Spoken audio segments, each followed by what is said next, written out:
시청자 여러분 안녕하십니까? 저는 지금 제22대 국회의원 선거 인천 연수갑 국민의힘 정승현 예비후 후보를 만나 정책이나 비전은 무엇인지 듣고자 만났습니다. 후보님 안녕하십니까? 안녕하세요. 예. 요즘 날씨가 많이 풀려서 다행입니다.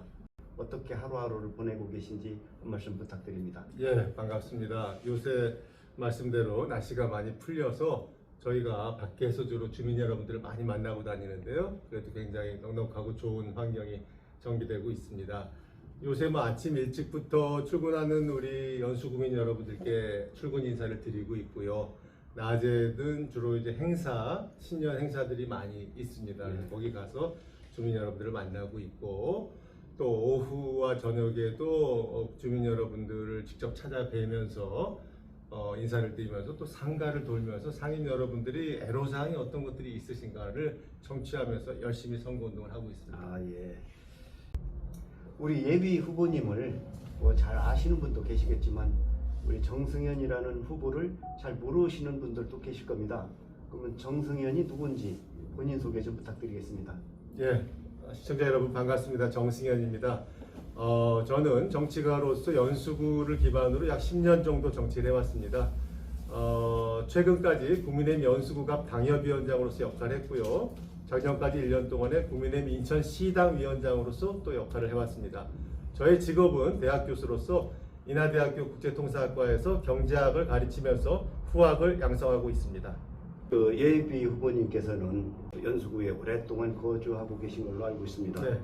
그래서 연수구의 골목골목을 다 잘 알고 계실 텐데요. 연수구는 과연 어떤 곳인지 좀 소개 좀 부탁드리겠습니다. 예. 저는 약 20년 가깝게 인천 연수구에서 거주하고 있습니다. 연수구는 지금 현재 약 30년 정도 역사를 가지고 있는데, 처음에 인천 남구, 그러니까 지금은 미추홀구로 바뀌었죠. 네. 거기에서 분구가 된 이후에 지금까지 쭉 한 10만, 20만 인구로 시작해서 지금 한 40만이 넘는 42만 정도의 인구를 가진 큰 구로 발전을 했습니다.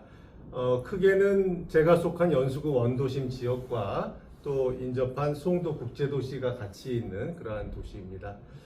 그렇기 때문에 더더욱 오늘날에 와서 약 30년 된 연수구를 바라볼 때 송도 국제도시와 같은 신도시는 고층 빌딩들이 많이 올라가면서 변화되는 모습들이 많이 보이는데, 이 연수구 원도심은 이제 30년 정도 지나다 보니까 완전히 많이 좀 노후화된 그러한 도시로 지금 변하고 있습니다. 그렇기 때문에 많은 현안들이 이러한 원도심을 어떻게 다시 발전시키고 재도약시킬 수 있는 것인가, 이게 중요한 과제로 되고 있습니다. 네.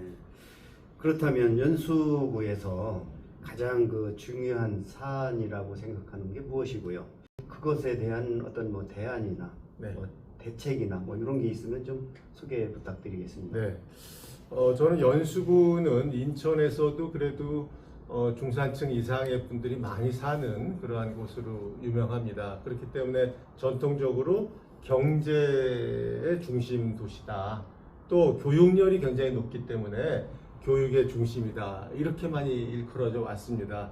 그래서 저는 특히 이제 연수구 원도심에서 살면서 여기를 이제 지역구로 두고 있는 입장에서 연수구의 경제와 교육 문제를 좀 많이 개선시켜야 되겠다.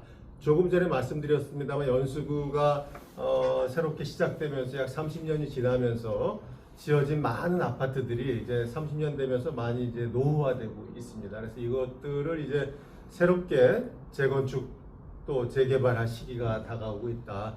마침 윤석열 대통령도 작년 말에 1기 노후도시 특별법, 일명 신도시 특별법이라는 게 국회에 통과되면서 윤석열 대통령도 이제 30년 이상 된 아파트들에 대해서는 안전진단을 면제해 준다라든가 여러 가지 혜택을 주면서 재건축이 좀 활발하게 이루어지도록 유도하겠다라는 얘기를 했거든요. 그런 것들이 또 해당이 되는 게 연수구이기 때문에 더더욱 30년 전에 이 연수구가 생기면서 대부분의 연수지구가 분당이나 일산과 같은 일기 신도시들과 같이 묶이면서 이번에 이제 일기 신도시 특별법에 그런 혜택을 받는 대상 지역으로 선정이 됐습니다. 그런 것도 있기 때문에 이런 것들이 차질 없이 재건축, 리모델링, 재개발이 이루어지면서 주거 혁신을 이루어야 되겠다. 특히 조금 전에 말씀드렸듯이 인접한 송도 국제도시는 같은 연수군에 있으면서 굉장히 발전하는 국제도시로 발전하고 있는데 원도심은 이렇게 정체되어 있기 때문에 이 원도심 주민들이 느끼는 상대적 박탈감이 상당히 커질 수밖에 없는 거거든요. 이런 것들을 개선하는 게 첫 번째겠다. 그걸 위해서 이제 주거 혁신을 이루는데 저희가 앞장서겠다. 또 하나 이 원도심 제도약을 위해 중요한 것이 주거 혁신과 함께 교통 혁신입니다. 여기가 이제 교통이 인천 시내를 다니는데도 불편함이 있습니다만 특히 인접한 서울을 갈 때 상당히 불편하고 시간이 많이 걸리고 어려운 점이 있습니다. 그래서 이러한 그 교통 문제를 해결해야 되겠다. 그래서 지역 내 송도역에 KTX가 이제 내년에 개통이 되거든요. 그 KTX가 차질 없이 개통이 돼서 여기 송도역에서 KTX를 타면은 바로 부산이라든가 목표를 2시간대에 갈 수 있는 시대가 열립니다. 그것이 차질 없이 이루어지도록 하겠고요. 또 하나는 GTX-B 노선입니다. 송도국제도시를 출발해서 인천시청을 거쳐서 청량리까지 약 30분에 주파하는 GTX가 이제 계획이 돼서 이제 추진이 되고 있는데요. 지금까지 안타깝게도 이 원도심, 연수구 원도심에 정차하는 역이 없었습니다. 그래서 반드시 송도국제도시에서 인천시청 사이에 연수구 원도심 역을 만들어야 되겠다. 이러한 신념하에 많은 주민들과 함께 그 서명운동과 정차역 만들기 운동을 해왔고요. 그 결과 최근에 이제 원도심 역을 이쪽 수인선 라인에 만나는 쪽에 하나 신설을 하겠다라는 것이 거의 확정이 되는 단계에 있기 때문에 굉장히 보람을 느끼고 있고요. 그러한 그 교통 혁신을 이루어서 이 원도심 주민들이 인접한 도시, 특히 서울을 가는데 30분 정도에 갈 수 있는 교통 혁신을 반드시 이루겠다는 말씀을 드리고 싶습니다. 예비 후보자께서는 경제학 박사로 알고 있습니다. 네. 지금도 모 대학에서 경제학을 강의하고 계시다고 알고 있고요. 그렇다면 정치, 경제, 문화, 교육, 복지 중에서 후보자께서 최우선으로 이렇게 손꼽는다면 어떤 건지 좀 소개 좀 부탁드립니다. 예, 그렇습니다. 제가 경제학을 대학 때부터 약 40년 가깝게 공부를 해온 지금도 경제학자로서 후학을 양성하고 있습니다. 여러 가지 이슈가 있습니다만 다 중요합니다만 역시 저의 가장 큰 강점은 경제라는 생각이 듭니다. 그래서 특히 우리나라 경제가 지금 민생 경제가 상당히 어렵지 않습니까? 저도 이렇게 상가를 돌아보면은 많은 상인분들이 정말 어렵다. 특히 재작년까지 코로나 3년 기간도 어려웠는데 그보다도 지금 어렵다는 얘기를 많이 하십니다.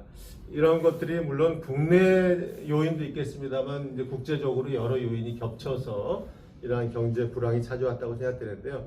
이러한 경제를 살리는 역할을 꼭 해야 되겠다. 특히 중요한 것이 민생 경제, 서민 경제를 어떻게 살리겠느냐. 물가를 안정시키고 우리 서민, 소상공인, 우리 자영업자 여러분들이 얼굴에 웃음이 필 수 있도록 충분히 그분들에게 적극적인 우리 정책이 펴져야 되리라고 생각이 되고요. 우리 서민 여러분들이 살아가시는데 정말 좀 넉넉하게 살아갈 수 있는 경제를 만들어야 되겠다. 또 청년 일자리가 요새 상당히 좀 청년 실업률이 올라가면서 줄어들고 있는 상황인데 청년 일자리 또 이 연수구 원도심에는 어르신들이 상당히 또 많이 살고 계십니다. 그래서 요새 이제 어르신 일자리, 노인 일자리라고 해가지고 굉장히 지자체에서 늘리고 있는데요. 어르신들이 일하시면서 건강도 유지하시고 수입을 조금 얻을 수 있는 어르신 일자리를 충분히 마련해야 되겠다. 이러한 일자리를 포함한 민생 경제를 포함한 경제를 확실하게 살리는데 경제 전문가로서 역할을 꼭 하고 싶다는 게 첫째고요. 또 하나 더 말씀드린다면은 20년 이상 교육 현장에 있으면서 교육의 여러 가지 어려운 점과 문제들을 많이 알고 있습니다. 대학 교육뿐만이 아니라 중고등학교 교육, 초등학교 교육, 공교육이 상당히 어려워지고 있고 사교육 시장이 만연하고 있고요.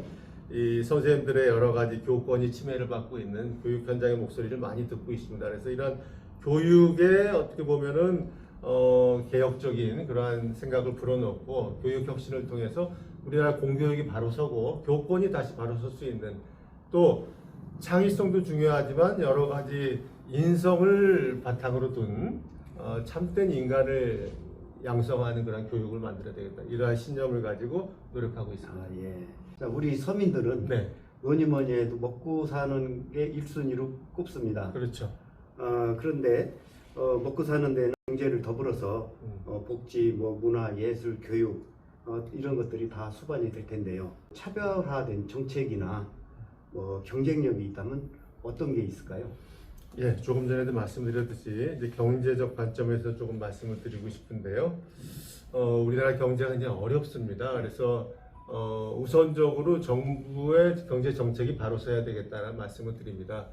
저는 지난 정부에서도 경제학자로서 여러 언론을 통해서 늘 지적을 해왔습니다만 중앙정부의 정책이 바로 서야 국가 경제가 바로 서고 그런 것들이 인천을 포함한 많은 지역 경제로까지 이렇게 파급이 된다는 생각이 듭니다. 근데 지난 4년 동안의 문재인 정부에서 시행된 여러 가지 정책 중에서 대표적인 경제 정책이 소득주도 성장이라는 거 아니었겠습니까? 근데 제가 경제학자 입장에서 소득주도 성장이라는 거는 참 좀 얘기가 말이 안 되는 얘기다. 교과서에도 전혀 나오지 않는 정책인데 마치 여러 가지 정부가 나서서 일자리를 정부 국가 세금으로 인위적으로 공공 일자리를 만들고 또 최저임금을 급격히 올려주면 그렇게 해서 수요를 창출해주면 이게 이제 소비를 낳고 그게 경제 성장으로 이어진다는 이런 생각인데 굉장히 잘못된 거죠. 거꾸로 그런 공공 일자리를 많이 만들고 최저임금 올려주고 세금을 많이 푸는 포퓰리즘 정책으로 경제가 어려워지고 망한 나라들이 많지 않습니까? 남미 국가들이 대표적이고요. 그런 쪽으로 우리나라 몰고 가겠다는 그런 정책이 소득주도 성장이었다고 생각이 되고 그게 잘못되면서 또 부동산 정책도 잘못됐었죠. 그런 문재인 정부에서 정책에 여러 가지 안 좋은 영향들이 지금 많이 또 나타나고 있다는 생각이 듭니다. 그렇기 때문에 윤석열 정부에서 정책을 바로 세워야 된다. 윤석열 정부가 내세운 정책 중에서 저는 대표적으로 혁신 성장이라는 걸 들고 싶습니다. 그래서 기술 혁신을 촉진하면서 혁신을 통해서 경제를 이끌어가겠다. 과거에 우리가 노동력이 쌀 때 그 저임금 노동력으로 일했던 시대, 또 많은 자본을 투입을 했던 뭐 석유화학이나 철강 이게 주도하던 경제에서 이제 IT, 바이오, 뭐 신소재, 로봇 이런 그야말로 기술 혁신이 주도하는 그런 경제로 가고 있거든요. 그렇게 우리 경제도 가지 않으면 선진국, 진정한 선진국으로 미국과 뭐 일본, 유럽과 경쟁할 수 없는 시대에 도입을 했다. 그래서 윤석열 정부가 내세우는 혁신 성장을 철저하게 시행을 해서 기술 혁신을 선도하는 대한민국을 만드는 것이 대한민국 경제도 끌어올리면서 많은 일자리를 만들 수 있다 이런 생각을 가지고 있고요.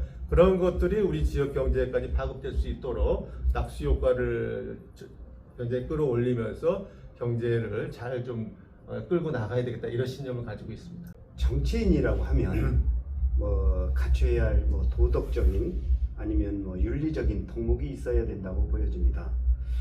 후보자께서 제일 중요하게 생각하고 계시는 덕목이 있다면 어떤 건지 소개 부탁드리겠습니다. 가장 중요한 거는 정치가로서 신뢰라고 생각이 됩니다. 믿음. 그렇기 때문에 유권자들에게 신뢰를 정말 드릴 수 있는 정치가가 돼야 되겠다. 정말 거짓말하지 않고 부정부패 물들지 않고 이러한 정말 깨끗하면서 신뢰받는 정치.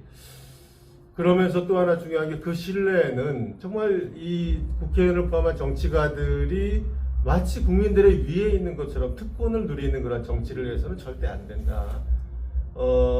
우리 국민의힘에서 많이 요새 추진하고 있는 국회의원 특권을 내려놓자. 불체포 특권이라든가요. 무노동 무임금 원칙을 국회의원에도 적용을 해야 되는 것이고요. 이런 것들이 철저하게 국회의원 특권을 내려놓으면서 정말 서민들의 종으로서 서민들의 머슴으로서 일할 수 있는 일꾼으로서 국회의원이나 정치가가 되어야지 이게 마치 특권을 누리고 국민 위에 군림하는 이러한 정치는 절대 안 된다. 그렇게 정치가 바로 설 때 우리 국민들에게 진정한 신뢰를 주는 정치가 돼야 될 것이다라고 저는 믿고 있고요. 그게 가장 큰 덕목이고 또 하나 더 추가한다면 조금 전에 말씀드렸지만은 국회의원이라든가 정치가들은 자기의 어떠한 그 능력적인 면에서 강점이 반드시 있어야 한다. 뭐 문화도 좋고요, 복지도 좋고요, 교육도 좋고요, 뭐 경제도 좋고 자기가 강점을 가지고 자기가 정치가로서 이러이러한 대한민국을 자기의 강점을 살려서 만들어 가겠다라는 비전을 확실히 제시하는 정치가 되어야 한다. 저는 신뢰와 능력 이것이 가장 중요한 정치의 덕목이라고 생각합니다. 정치인으로 네. 이제 입문을 하셔서 지역 발전을 위해서 애를 쓰고 계시는데요. 꼭 이루고 싶은 게 있다면 뭐가 있는지 꼭 소개 부탁드립니다. 네, 우선 우리 연수구에서 제가 모두에 말씀드렸습니다만 이 30년대 원도심 입장에서 뭔가 우리 주민 여러분들이 더 넉넉하고 행복하게 사실 수 있는 그런 환경을 일단 만들어야 되겠다.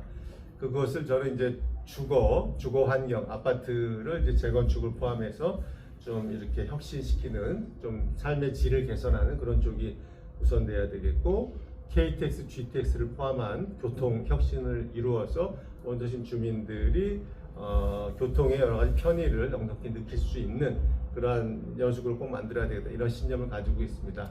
더 나아가서 연수구 원도심에만 약 4개 정도의 종합복지관이 있을 정도로, 여기는 중산층도 많으면서 또 서민층, 어려운 또 차상위계층, 어려운 분들도 많이 거주하는 곳이 연수구 원도심입니다. 그래서 조금 전에 말씀드린 저의 강점인 경제를 살리고 지역 경제를 살리고 일자리를 만들면서 그러한 많은 혜택들이 정말 도움을 필요로 하는 많은 분들에게도 돌아갈 수 있는 그런 복지 제도를 탄탄하게 만들고 싶다, 이런 생각 가지고 있고요. 더 나아가서 넓게 본다면 이러한 지역 발전을 통해서 특히 우리 대한민국이 정말 초고속 성장을 통해서 세계에서 유례를 찾아볼 수 없는 경제 성장으로 선진국에 지집을 했고, 또 민주주의도 달성한 기적을 이루었습니다. 이러한 자랑스러운 대한민국을 정말 한 단계 업그레이드 시켜서 더 정말 국민들의 삶이 넉넉하고 행복한 그러한 선진국, 더 나아가서 지금 분단된 대한민국의 현실에 있어서 남북의 평화가 찾아오는 그러한 좀 안정된 대한민국을 만드는데 정치가로서 최선을 다하겠다는 그런 포부를 말씀드립니다. 네. 자, 끝으로 우리 연수 구민들께 꼭 전하고 싶은 말씀 있으면 한 말씀 부탁드리겠습니다. 네. 연수구민 여러분, 특히 연수구 원도심 주민 여러분, 정승현은 여러분들 곁에서 약 10년 정치를 해왔습니다. 지난 2016년과 2020년 국회의원 총선에도 출마했습니다. 아쉽게도 2016년에는 약 200여 표 차로 낙선도 하는 경험을 하면서 아픔을 겪어왔습니다. 이번에 기회가 주어진다면 저에게는 3번째 도전이 됩니다. 우리만 해도 3세번이라는 말이 있듯이 이 3번째 도전은 정말 진실되게 열심히 준비해 왔고, 여러분들에게 정승현의 진면목을 꼭 보여드리고 싶습니다. 더 발전되고 더 살기 좋고 더 행복한 연수구를 만들고, 우리 대한민국이 지금 여러 가지 갈등과 분열, 혼란을 겪고 있습니다만, 이러한 데서 좀 더 넉넉하고 평화롭고 여유로운 대한민국, 모든 국민이 행복한 대한민국으로 나아가는데 참되고 진실된 정치가가 되어서 여러 연수구민 여러분들을 포함한 국민들의 삶의 질, 행복을 책임지는 참된 정치가가 될 것을 약속드리겠습니다. 차가운 겨울이 이어지고 있습니다만, 길에서 정승현을 만나면 따뜻하게 손 한번 잡아주시기 부탁드리겠고요. 다가올 설 명절에도 넉넉하고 새해 복 많이 받으십시오. 감사합니다.